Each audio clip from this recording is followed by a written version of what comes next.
In the fading twilight of the Second World War, as the winter of 1945 bled into a tense and violent spring, the German nation held its breath behind one final, formidable shield. This was not a wall of steel or a fortress of concrete, but a wide, fast-flowing ribbon of water that had defined German identity, poetry, and strategy for centuries. The Rhine River.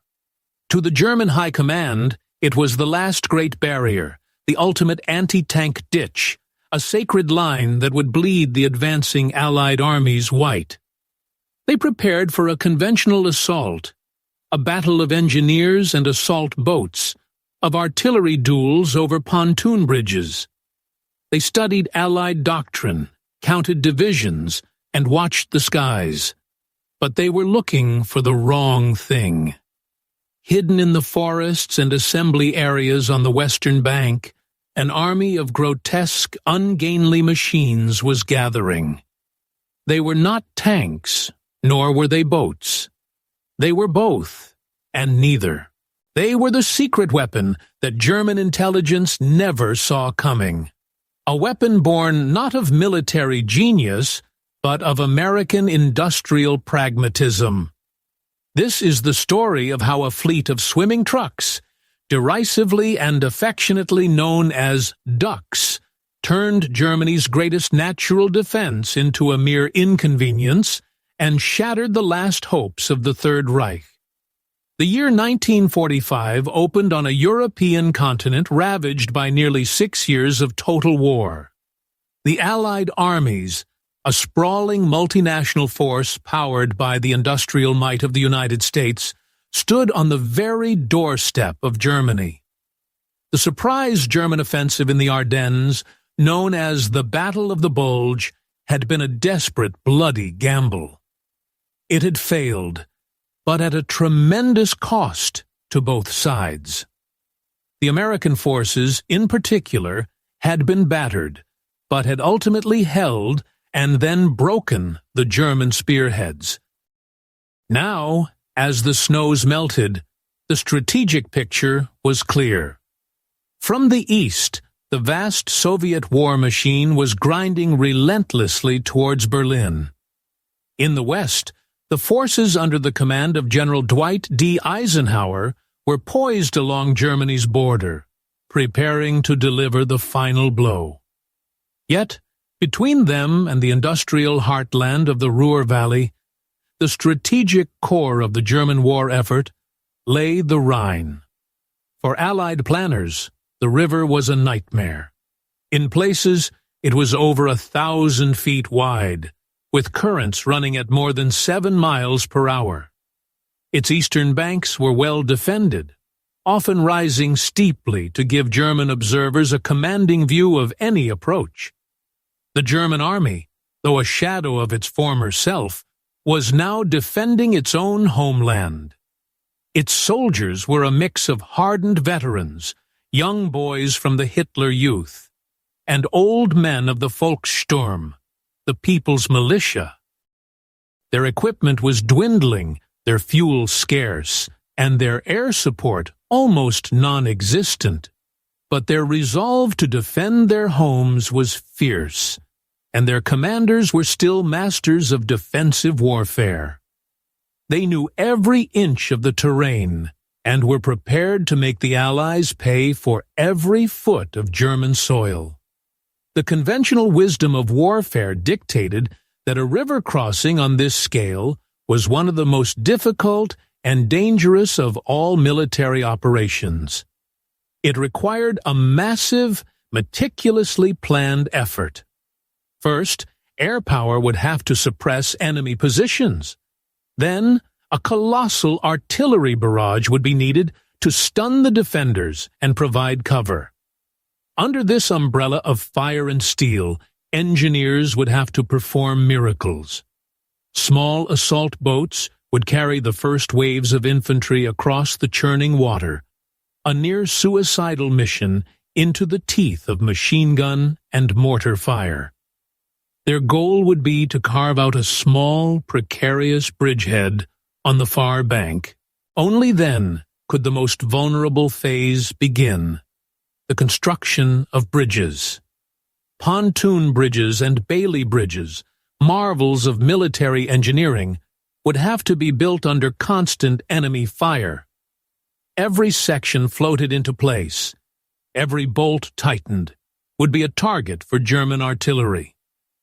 The entire operation was a race against time. The attacking force needed to get enough troops, tanks, and supplies across the river to withstand the inevitable German counterattacks before the defenders could organize and drive them back into the water. German doctrine was built around this very scenario. They would allow the Allies to make a small landing, then annihilate them with concentrated armor and artillery before the bridgehead could be reinforced. This was the battle they were expecting. It was the battle they had prepared for. What they had not prepared for was a vehicle that defied conventional categories. A machine that could drive off a road, plunge into a raging river, navigate to the other side, and then simply drive up the enemy bank and continue inland. This was the DUKW, the 2.5-ton amphibious truck. As we delve deeper into the astonishing origins of this war-winning machine, take a moment to subscribe so you won't miss what unfolds next. The story of the DUKW is a testament to the power of innovation under pressure. A story that begins not on the battlefield, but in the design offices of a New York yacht-building firm. In 1941, with the United States inching closer to war, the National Defense Research Committee was tasked with solving a myriad of technical challenges for the military. One pressing problem was logistics, specifically the challenge of ship-to-shore supply. In any amphibious invasion, getting men onto the beach was only half the battle. The other, arguably more important half, was keeping them supplied with ammunition, food, fuel, and medical equipment. Cargo ships had to anchor offshore, and lighters or smaller boats would painstakingly ferry supplies to the beach. This process was slow, inefficient, and created massive, vulnerable piles of supplies on the shoreline, perfect targets for enemy aircraft and artillery. What was needed was a vehicle that could bridge the gap, something that could be loaded directly from a ship, cross the water, and drive right to the front-line supply dump. The challenge was presented to Sparkman and Stevens, a prestigious firm known for designing elegant and winning America's Cup racing yachts. It was an odd choice, but their expertise in hull design and hydrodynamics was precisely what was needed. The military paired them with the industrial powerhouse of the General Motors Corporation. The task was straightforward in concept, but fiendishly difficult in execution. Take a standard, reliable Army truck and make it float.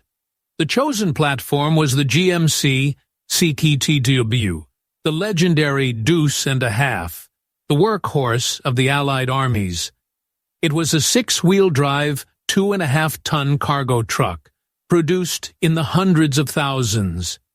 The challenge was to wrap this rugged, heavy vehicle in a watertight, seaworthy hull, without compromising its performance on land.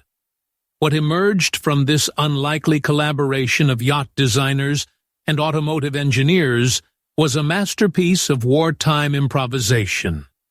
In a breathtakingly short period of just 38 days, the first prototype was ready. The team had essentially built a simple, boat-shaped hull and dropped the entire truck chassis, engine, and drivetrain into it. A propeller was attached to a power takeoff from the drive shaft, and a rudder was installed at the rear for steering in the water. To protect the mechanical components from saltwater corrosion and to provide a watertight seal, everything was ingeniously encased. The result was a hybrid, an ugly but effective beast of a machine. Its official designation was pure corporate nomenclature. D for a vehicle designed in 1942, U for utility, K for all-wheel drive, and W for dual rear axles. The name was a mouthful, so soldiers quickly christened it the Duck. The Duck was far from elegant. It was slab-sided, rode high in the water, and was slow and cumbersome on both land and sea. Its top speed on a paved road was about 50 miles per hour, but in the water it could only manage a sluggish 6 knots, or about 7 miles per hour. It was vulnerable to enemy fire, with its thin steel hull offering little protection to the driver or its cargo. Early demonstrations were met with skepticism from many high-ranking military officers. It looked too strange, too much of a compromise. It was a truck that thought it was a boat, or a boat that thought it was a truck. In a world of specialized military hardware, the Duck was a generalist. The turning point came during a demonstration off the coast of Provincetown, Massachusetts. As Army and Navy officials watched a DUKW bobbing in the choppy Atlantic, a storm blew in. A Navy patrol boat ran aground on a sandbar, and the 7-man Coast Guard crew was in peril as high waves crashed over their vessel. The conventional rescue boats could not reach them. In a moment of high drama, the DUKW demonstrator, which had been the subject of some ridicule just moments before, turned its nose into the waves and chugged out to the stranded vessel. It successfully rescued all 7 crewmen, proving its seaworthiness in conditions that had bested a purpose-built naval craft. The skeptics were silenced. The Duck had proven its worth. Production was greenlit, and the assembly lines at GMC's Pontiac division in Michigan began churning them out. By the end of the war, an astonishing 21,147 DUKWs had been built. This number is central to understanding what happened at the Rhine. The German intelligence services were not entirely unaware of the existence of amphibious vehicles. They had encountered small numbers of American LVT Alligators, a tracked landing vehicle, in the Pacific and in Europe. They knew the Allies possessed some specialized equipment for amphibious operations. What they failed to comprehend, what their own war-strained industrial and economic models could not conceive of, was the sheer scale of American mass production. The German mindset was shaped by a different industrial reality. German engineering prided itself on quality, precision, and often complexity. A Tiger tank was a masterpiece of engineering, but it was also time-consuming and resource-intensive to build. The American approach, perfected in the automobile industry of Detroit, was different. It was about standardization, simplification, and overwhelming volume. The DUKW was not a perfect vehicle, but it was good enough, and it could be produced in staggering quantities.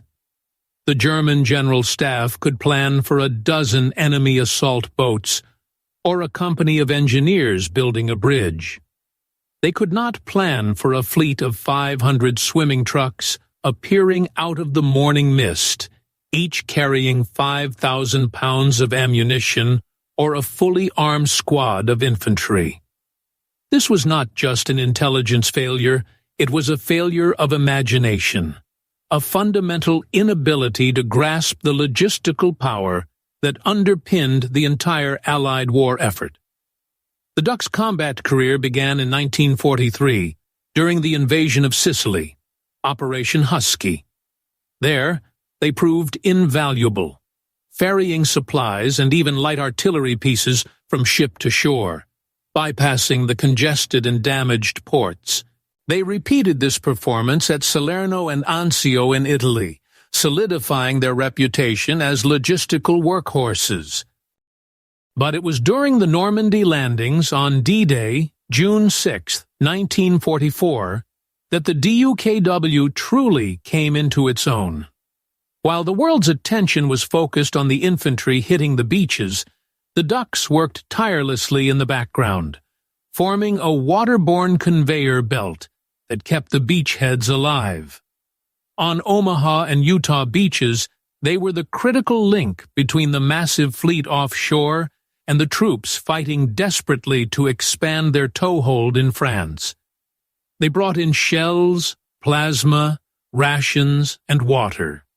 And on their return trips to the ships, they carried the wounded, saving countless lives. General Eisenhower himself would later remark on the vital contribution of these strange swimming trucks.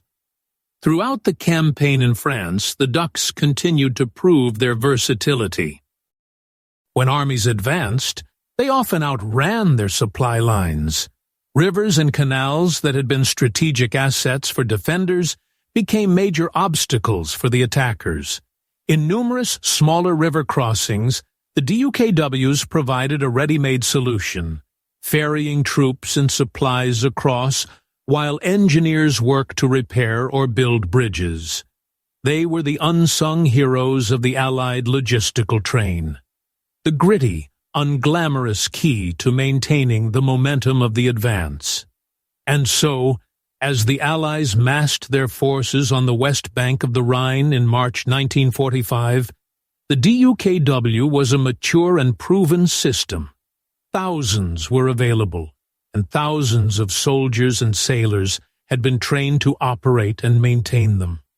They were organized into specialized amphibious truck companies, ready to be deployed wherever they were needed most. The Grand Allied plan for the final assault was codenamed Operation Plunder. It was to be a massive set-piece attack by Field Marshal Bernard Montgomery's 21st Army Group, which included the British Second Army and the American Ninth Army. The plan was classic Montgomery, a colossal, overwhelming application of force. It would begin with one of the largest artillery bombardments of the war, followed by an amphibious assault and a huge airborne drop, Operation Varsity, to seize key terrain behind the German lines. The German defenders on the opposite bank, under the command of General Alfred Schlemm's 1st Parachute Army, braced for the storm. They had been told the Rhine could not be forced. They had laid minefields, dug trenches, and zeroed in their artillery on every likely crossing point. They watched the western bank for the telltale signs of an impending assault, the stockpiling of bridging equipment, the assembly of assault boats. Their reconnaissance reported massive Allied concentrations, but the specific nature of the amphibious threat remained a blind spot. They were preparing for a battle of the 19th century, updated with 20th century weapons. They were about to face a logistical system that would render their entire defensive strategy obsolete in a matter of hours. In the days leading up to March 23, 1945, a vast and secret migration took place behind the Allied lines. Under the cover of darkness and camouflage netting, hundreds upon hundreds of DUKWs were driven from their rear area depots to hidden assembly points in the forests, often just a few miles from the river's edge. The noise of their engines was masked by the constant drone of aircraft and the rumble of artillery. To the German listeners across the water, it was just the familiar sound of a massive army preparing for battle. They had no idea that a phantom fleet, a navy of trucks, was materializing in the woods. The stage was set for the final act of the war in the West. The Rhine, Germany's ancient guardian, was about to meet its modern, mechanical, and entirely unexpected conqueror. The German soldiers peered into the darkness, clutching their rifles, waiting for the boats. They had no idea the boats were already there, and they had wheels. The night of March 23, 1945, was unnaturally loud. Along a 20-mile front opposite the German town of Wesel, the air itself seemed to crackle with contained energy.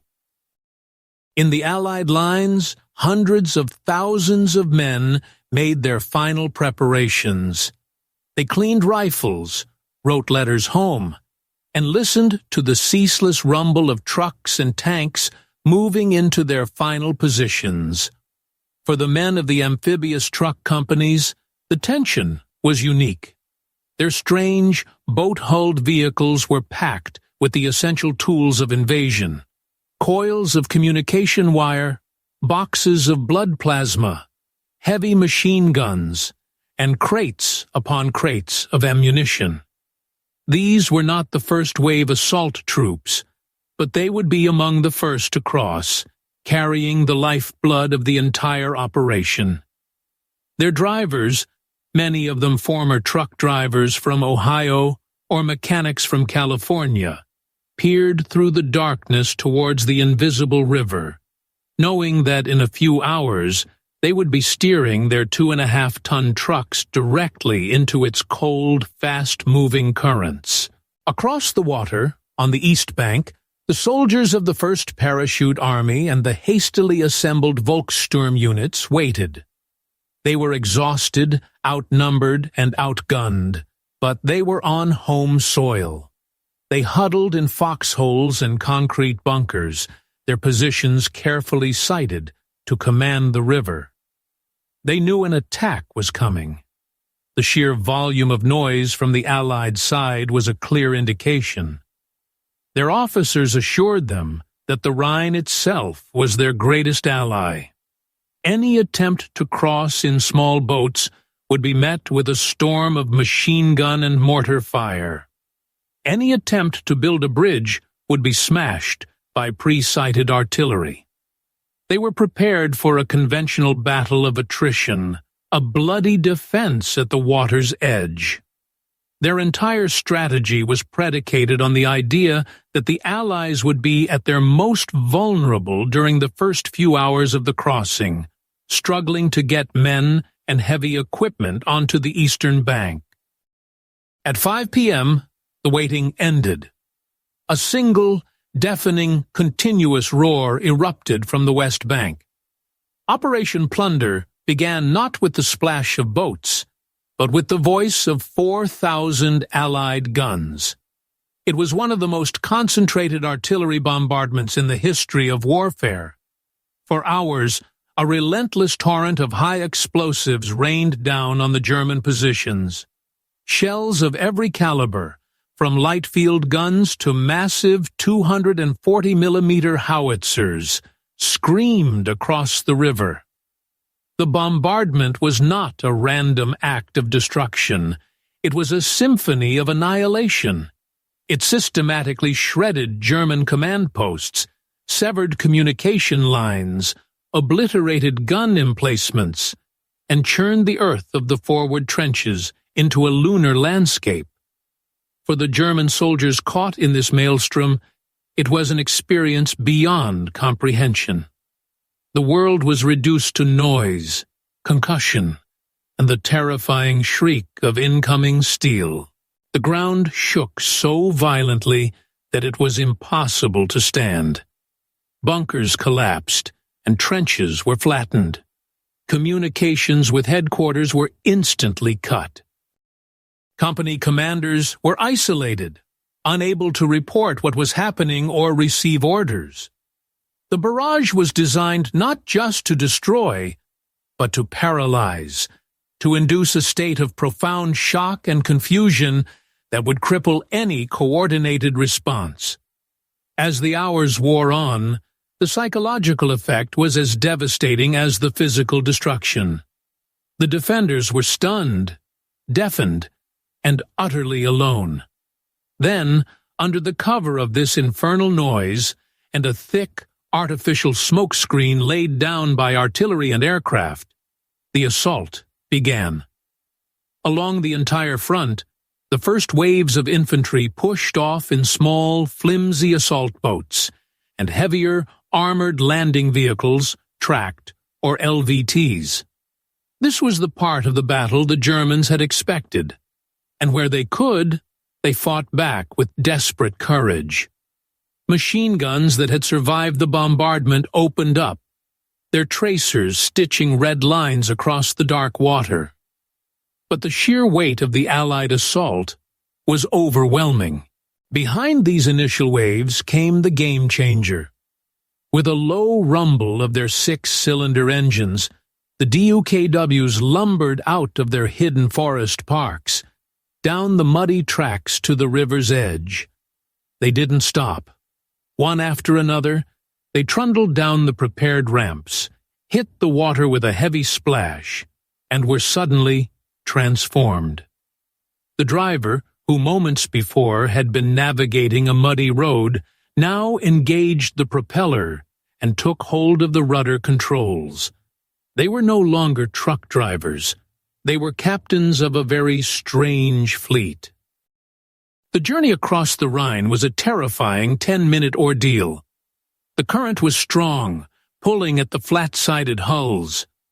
German mortar rounds and artillery shells, fired blind into the smoke, sent up huge geysers of water around them. But the DUKWs pressed on. Inside, infantrymen huddled low, clutching their weapons. There whirled a chaotic mix of engine noise, shouting, and the percussive slam of explosions. Unlike the men in the open assault boats, they were in a vehicle that offered at least the promise of continued momentum. Their mission wasn't just to reach the far bank, it was to drive off it. And this is precisely what they did. As the DUKWs reached the eastern shore, their drivers steered them towards designated exit points, sometimes simple clearings, sometimes crude ramps hastily carved out by combat engineers. The front wheels bit into the German soil, the six-wheel drive engaged, and with a lurch and a spray of muddy water, the truck boat heaved itself out of the river. It climbed the bank, water streaming from its hull, and without a moment's pause, it drove inland. For the German defenders who witnessed this, it must have seemed like a scene from a nightmare. They had been trained to counter an amphibious landing, to pin the enemy at the water's edge, and destroy them. But the enemy was not at the water's edge. The enemy was a column of trucks that had simply driven out of the river and were now bypassing their front-line positions, carrying fresh troops, heavy machine guns, and mortars directly into their rear areas. The very concept of a beachhead was rendered meaningless. The beachhead was already on wheels and moving. The logistical impact was immediate and overwhelming. While conventional assault boats could only ferry infantry, the DUKWs delivered the tools needed to hold and expand the lodgment. The first ducks to cross carried Signal Corps teams, who immediately began laying communication lines back across the river, restoring command and control. Others carried ammunition, ensuring the assault troops would not run out of bullets and grenades in the first critical hour. Still others brought forward medical teams and supplies to treat the wounded on site. Within the first few hours, a steady two-way traffic of DUKWs was established. They drove into Germany laden with the material of war and returned to the West Bank carrying the human cost, the wounded and the dead. This continuous, rolling supply line was something German military doctrine had no answer for. Their entire defensive plan relied on a window of opportunity, the time between the initial landing and the construction of the first Allied bridge. They believed they would have hours, perhaps even a day or two, to launch a decisive armored counterattack against a lightly equipped and poorly supplied enemy force. But the DUKWs closed that window almost instantly. Before the first pontoon was even floated into the river, the Allied infantry on the east bank were being resupplied, reinforced, and supported by a logistical system that was as robust as it was bizarre. As dawn broke on March 24th, the scale of the Allied achievement became clear. The sky, already filled with smoke and the haze of battle, was suddenly darkened by an even greater spectacle. Operation Varsity. A vast armada of over 1,700 transport aircraft and 1,300 gliders appeared overhead, carrying 16,000 paratroopers of the American 17th and British 6th Airborne Divisions. Their mission was to drop several miles inland, seizing key bridges, road junctions, and high ground to block any German counterattacks against the river crossings. For the soldiers on the ground, it was an awe-inspiring and terrifying sight. The sky was thick with C-47 transport planes, their side doors open, spilling out streams of parachutists. The large, silent Horsa and Waco gliders swooped down, packed with troops, jeeps, and anti-tank guns, crash-landing in fields and forests. The airborne drop was not without cost. German anti-aircraft fire, though suppressed, was still active, and many planes and gliders were hit. The fighting on the landing zones was fierce, but the operation was a stunning success. The paratroopers linked up with the ground forces advancing from the river, securing the bridgehead and shattering the coherence of the German defense. Throughout all this, the DUKWs continued their work, now supporting a rapidly expanding front. They became the primary logistical vehicle for the entire bridgehead. By the end of the first day, hundreds of these swimming trucks were operating around the clock, turning the Rhine into a two-lane highway. The statistics are staggering. In the sector of the U.S. Ninth Army alone, DUKWs ferried over 15,000 troops and 1,200 vehicles across the river in the first 72 hours. They moved nearly 3,000 tons of critical supplies. This was all accomplished before the first heavy-duty bridge was declared open for traffic. The engineers, who performed heroic work building massive pontoon and Bailey bridges under fire, were essentially building infrastructure for a breakout that was already being supplied. The Ducks had given the Allies a critical head start that could not be overcome. The complete surprise and success of the operation were perhaps best illustrated by a visit from the highest levels of Allied command. On March 25th, just 2 days after the initial assault, British Prime Minister Winston Churchill arrived at Field Marshal Montgomery's headquarters. Always eager to be at the center of the action, Churchill insisted on crossing the Rhine to set foot on German soil. Accompanied by Montgomery and a host of generals, he boarded a small American landing craft. As they crossed, the river was still a hive of activity. All around them, the DUKWs chugged back and forth, their drivers, now seasoned veterans of the Rhine, paying little mind to the VIP vessel in their midst. Churchill spent about 30 minutes on the eastern bank, viewing the wreckage of the German defenses and symbolically marking the breaching of Germany's final barrier.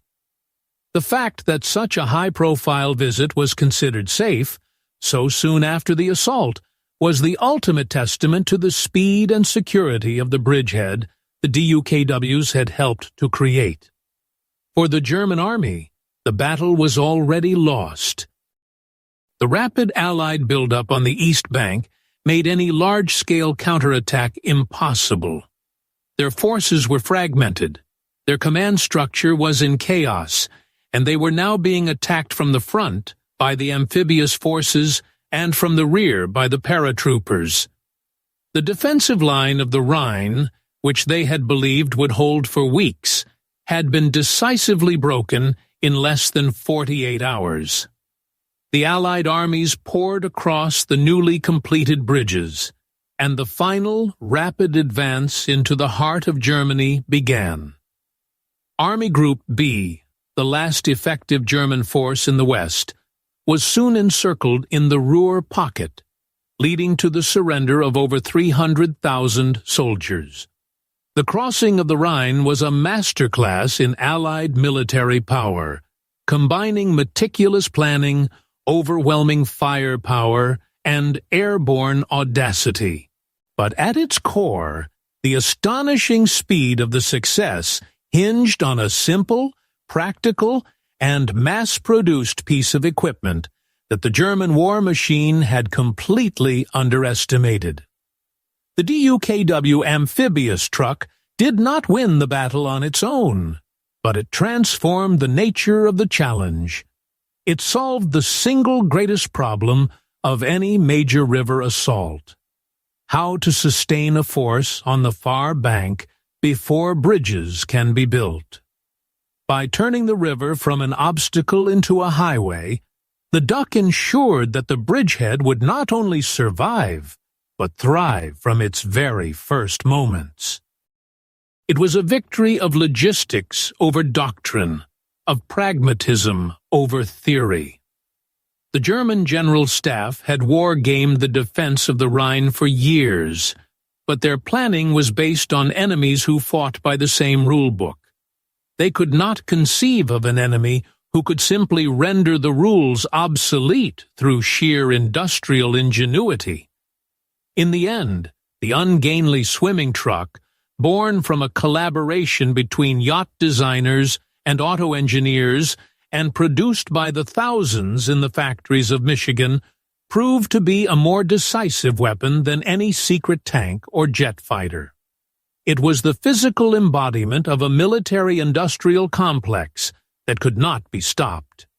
It was the unsung, unassuming, and utterly essential hero of the Rhine.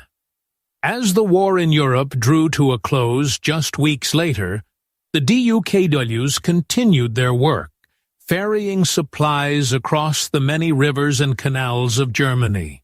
They had proven to be one of the most important technological innovations of the war, a simple solution to a complex problem that had profound strategic consequences.